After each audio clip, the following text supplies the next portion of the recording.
के NCC academy के आज के शिलान्यास कार्यक्रम में मंच पर उपस्थित गोरखपुर के माननीय सांसद श्री रवि किशन जी, महापौर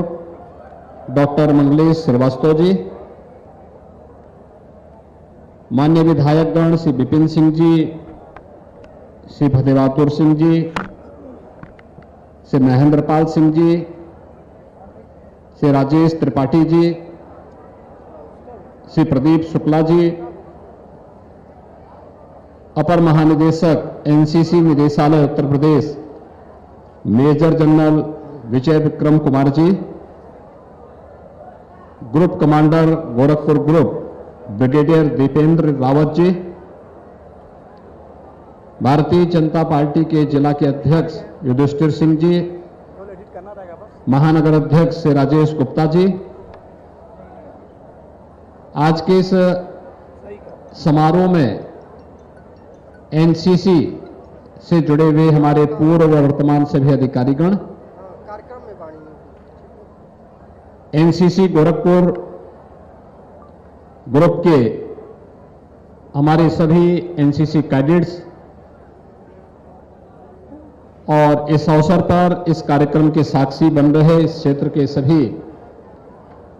उपस्थित नागरिक बंधुओं, बहनों और भाइयों,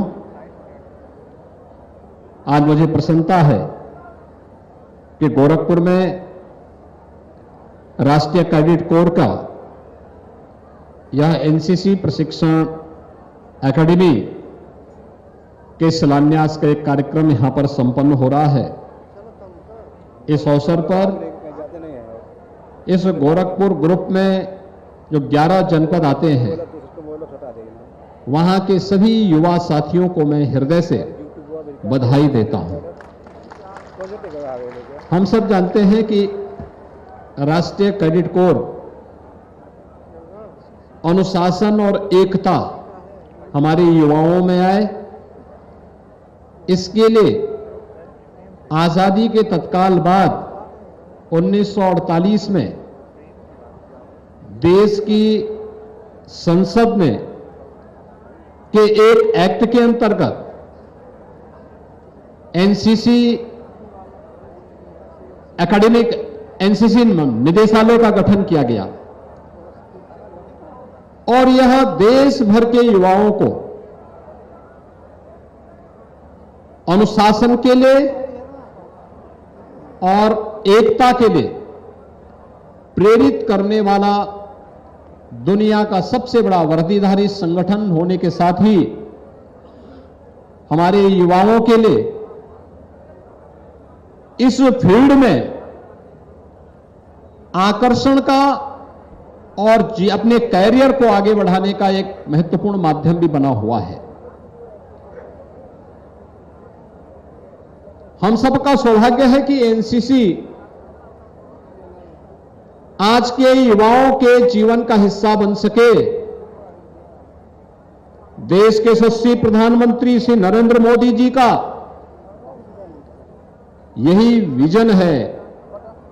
और प्रधानमंत्री जी के इस विजन को मिशन मोड पर लेकर के हम लोगों ने यह निर्णय किया कि अधिक से अधिक युवाओं को हम एनसीसी के साथ जोड़ सके।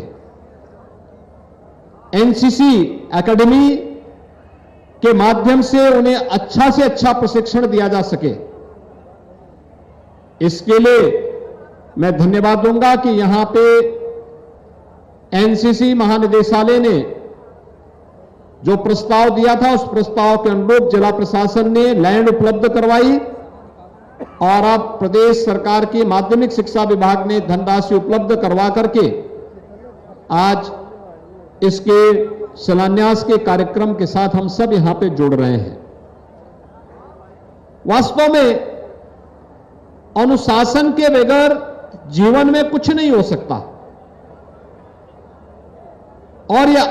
अनुशासन जीवन में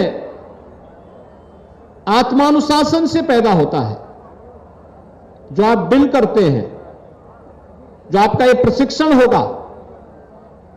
या आपको आत्मानुशासन के साथ बांधता है। आत्मानुशासन आपको जीवन भर एक सही मार्ग पर आगे बढ़ने के लिए प्रेरित करेगा, एक ऐसा मार्ग देगा जो क्रमबद्ध तरीके से आपको आपकी मंजिल तक पहुंचाने के लिए सदैव आपका मार्गदर्शन करेगा। और उस मंजिल को प्राप्त करने की दिशा में क्या प्रयास होने चाहिए, इसकी एक नई पाठशाला के रूप में एनसीसी एकेडमी हमारे एनसीसी के कैडेट्स को सदैव उनका मार्गदर्शन करते हुए आगे बढ़ने के लिए उन्हें प्रेरित करती रहेगी। तो जहां अनुशासन का पाठ पढ़ाने के लिए और अनुशासन का हमारे जीवन में, वर्तमान में और भविष्य में क्या महत्व है, इसके बारे में जानकारी लेने का एक माध्यम होगा ये। वहीं एकता के बारे में, सामाजिक एकता का क्या महत्व हो सकता है, इस सामाजिक एकता के माध्यम से हम राष्ट्रीय एकात्मता को मजबूती बना करके राष्ट्र की अखंडता के लिए क्या योगदान कर सकते हैं, इसमें भी आपको इस संगठन के माध्यम से एक नया अवसर मिलेगा जानने, सीखने और राष्ट्रभक्ति की भावना से ओतप्रोत होने का एक अवसर आपको प्राप्त होगा। आपने यहां पर देखा होगा लगभग 10 एकड़ लैंड देने के साथ ही 55 करोड़ रुपए यहां पर इस एकेडमी के निर्माण के लिए सरकार के द्वारा उपलब्ध करवाया गया है। यहां पे एडमिनिस्ट्रेटिव ब्लॉक भी होगा, बॉयज और गर्ल्स का हॉस्टल भी होगा और साथ साथ प्लेग्राउंड भी होगा, शूटिंग रेंज भी होगा और भी अन्य तमाम प्रकार की जो सुविधाएं प्रशिक्षण के लिए आवश्यक हैं, उन सभी प्रकार की सुविधाओं से आच्छादित करने का कार्य यहां पर किया जाएगा। और सबसे बड़ी बात यह कि गोरखपुर सिटी से एकदम सटा हुआ है, यानी गोरखपुर सिटी अब इससे भी आगे तक बढ़ चुकी है, काफी आगे बढ़ जा चुकी है। और यहां पर इस 4 लेन हाईवे से सटे हुए इतने अच्छे वातावरण में प्रशस्त लैंड आपको यहां पे प्राप्त हुई है। एनसीसी निदेशालय को भी मैं इसके लिए हृदय से बधाई देता हूं। यहां पे अपर महानिदेशक और ग्रुप, इस ग्रुप के जो इंचार्ज हैं, यहां पे ब्रिगेडियर दीपेंद्र रावत जी ने, गोरखपुर ग्रुप कमांडर ने इसके लिए तो प्रयास प्रारंभ किए। ये दिखाता हमें कि हम थोड़ा भी प्रयास करते हैं तो शासन अपने आप ही उस दिशा में आपको 2 कदम आगे और बढ़कर के सहयोग करने के लिए तैयार रहती है। पहल किए जाने की आवश्यकता है और आपने पहल की तो उस पहल का परिणाम भी आपको सुखद रूप में यहां पर देखने को प्राप्त हुआ है। आज आवश्यकता है हम सब इस बारे में देखें कि जैसे सरकार आप पर हर प्रकार से सहयोग करने को तैयार है, ऐसे ही हमारा प्रयास होना चाहिए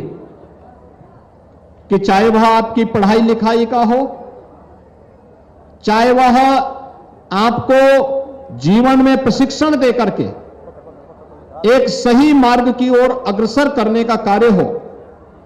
ये दोनों कार्य आज सरकार पूरी प्रमुखता के साथ करने का कार्य कर रही है। और जीवन के हर एक क्षेत्र में, क्योंकि उत्तर प्रदेश जैसा राज्य में इस एकेडमी का अपना महत्व है। उत्तर प्रदेश देश की आबादी का सबसे बड़ा राज्य है और मुझे यह जानकर के और ये बताते हुए प्रसन्नता है कि हमारी 56% से अधिक आबादी ऐसी है जो आबादी कामकाजी है, जिस आबादी के द्वारा अपने परिश्रम, अपने पुरुषार्थ से प्रदेश और देश के विकास में जो योगदान दे रही है। आप सोचिए अगर 56 से 60% आबादी अनुशासन न मान करके अपने तरीके से आचरण करने लग जाए, समाज की क्या स्थिति होगी। तो इस युवा आबादी के लिए, इस युवा कार्यशील पूंजी को राष्ट्र निर्माण के कार्य में लगाने के लिए जहां एनसीसी का अपना महत्व है, वहीं साथ ही साथ हम सब इस बारे में ध्यान में रखें कि व्यक्ति का स्वयं का कोई अस्तित्व नहीं। अगर वो स्वयं के लिए जी रहा है तो उसका कोई मायने नहीं होता। हमारी सर्वोच्च प्राथमिकता हमारा देश होना चाहिए। अपने देश के लिए हम कार्य करें, अपने देश के लिए हम जिएं। हमारा संपूर्ण समर्पण अपने देश के लिए होना चाहिए और यहीं से ही हमारी अनुशासन का जो भाव आपको यहां से प्राप्त होगा, एकता का जो भाव आपको यहां से प्राप्त होगा, उसको हमें राष्ट्र निर्माण की प्रवर्तमान अभियान के साथ, इसी कार्यक्रम के साथ जोड़ना है। आज आप देखते होंगे दुनिया के अंदर भारत का सम्मान बढ़ा है। आज आप देखते होंगे कि देश की रक्षा की आवश्यकताओं की आपूर्ति, जिसके लिए हमें पहले विदेशों पर निर्भर रहना पड़ता था, आज स्वयं भारत के अंदर उसकी रक्षा की उत्पादन क्षमता को, उन इकाइयों की क्षमता को बढ़ा करके नई यूनिट बना करके डिफेंस कॉरिडोर के माध्यम से ऐसी आत्मनिर्भरता के लक्ष्य को प्राप्त करने की दिशा में भारत तेजी के साथ आगे बढ़ा है। देश के अंदर अत्याधुनिक इंफ्रास्ट्रक्चर के एक नए युग में हम लोगों को देखने को मिल रहा है और आज दुनिया भारत की हार्ड पावर की भी और सॉफ्ट पावर की भी ताकत को महसूस कर रहा है। एक नया भारत है, तो नए भारत के अनुरूप हमें भी अपने आप को तैयार करना होगा और मुझे प्रसन्नता है कि आज गोरखपुर में अपने इन हजारों युवा साथियों के लिए एनसीसी एकेडमी, जिसमें गोरखपुर, देवरिया, कुशीनगर, महाराजगंज, संत कबीर नगर, बस्ती, सिद्धार्थनगर, बलरामपुर, श्रावस्ती, गोंडा और बहराइच, ये 11 जनपद के कैडेट्स न केवल अपना प्रशिक्षण के बाद आगे की ट्रेनिंग लेने के लिए इस एकेडमी का उपयोग कर पाएंगे, बल्कि ये जो 11 जनपद हैं, इन 11 जनपदों में 4 जनपद ऐसे हैं, सिद्धार्थनगर, बलरामपुर, श्रावस्ती और बहराइच, जो प्रधानमंत्री जी के द्वारा देश के अंदर शिक्षा, स्वास्थ्य, रोजगार और अन्य इंडिकेटर में जो जनपद पिछड़ गए थे, आजादी के बाद जिन्होंने अपेक्षित विकास नहीं किया, उनमें ये 4 जनपद भी थे। इन्हें